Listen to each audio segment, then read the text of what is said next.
So EVO 2020 has been canceled, and one of the biggest reasons is absolutely horrifying, and it enrages me.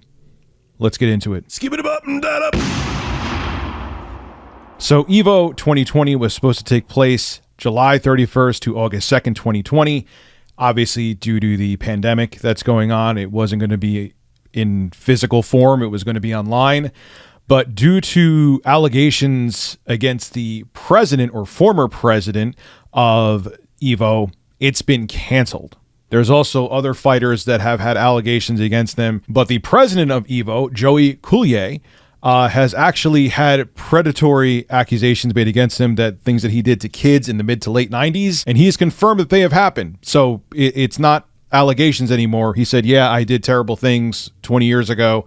And yeah, I got to own up to him. Well, first off, EVO a couple days ago posted a statement on Twitter, and this is what it had to say. Over the past 24 hours, in response to serious allegations recently made public on Twitter, we have made the first of a series of important decisions regarding the future of our company. Effective immediately, Joey Coulier will no longer be involved with EVO in any capacity. We are currently working towards his complete separation from the company and have relieved him of all of his responsibilities. Going forward, Tony Cannon will act as CEO in this position. He will take a leadership role in prioritizing greater accountability across EVO, both internally and at our events. Progress doesn't happen overnight or without the bravery of those who speak up against misconduct and injustice. We are shocked and saddened by these events, but we are listening and committed to making every change that will be necessary in making EVO a better model for the stronger, safer culture we all seek.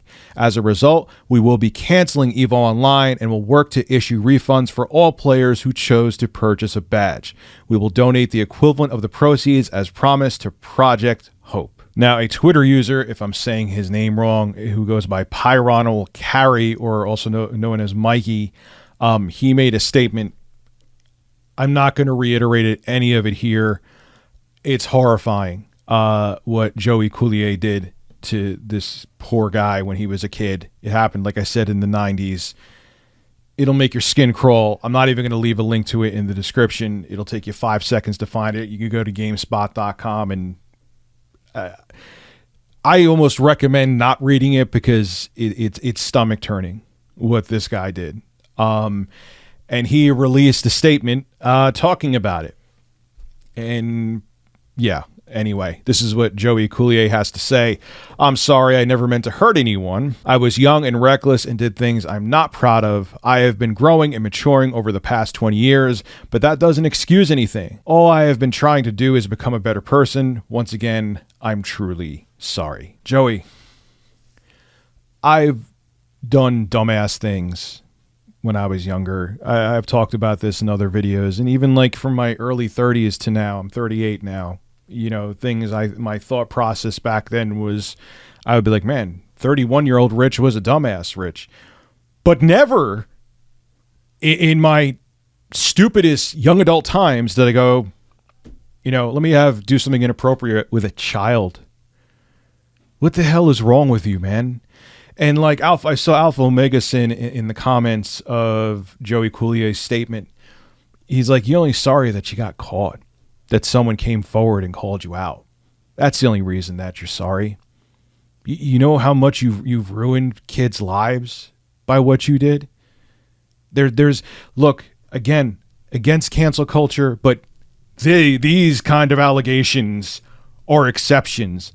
And it's not even an allegation anymore. Joey's like, yeah, I did it. I was young and reckless, so that was my reasoning for ruining kids' lives. This is why, whether it's a man or a woman that comes forward with an accusation, doesn't matter if they say it happened yesterday or it happened 2 years ago or 20 years ago, you have to take it seriously.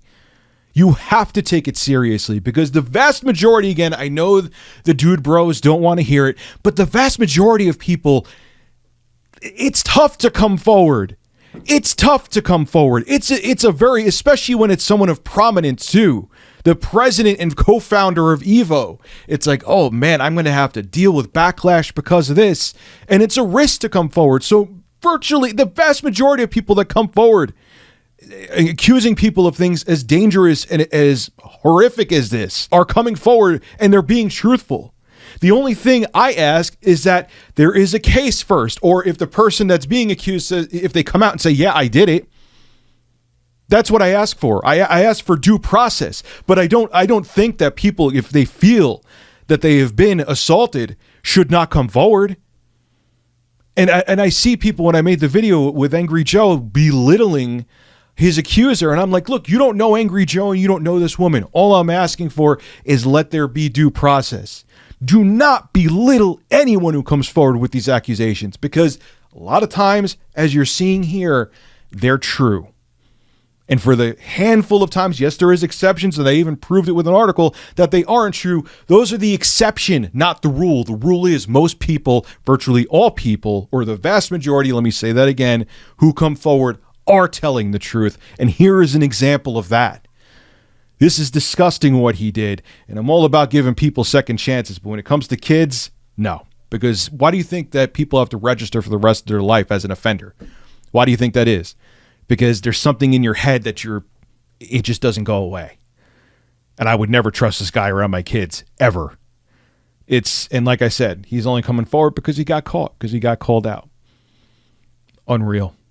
You have to, man, if you're a parent like me, protect your kids, watch what they're doing, watch who they're around, because you never know who is truly a monster behind the scenes. This is Rich of Review Tech USA signing out. Have a good one. Hey, if you enjoy my content, consider becoming a Review Tech USA member. I'll have a link below in the description. I live stream now on this channel all the time, and it gives you access to cool emoticons to use as well while I live stream. Again, link below in the description. Thank you for your continued support.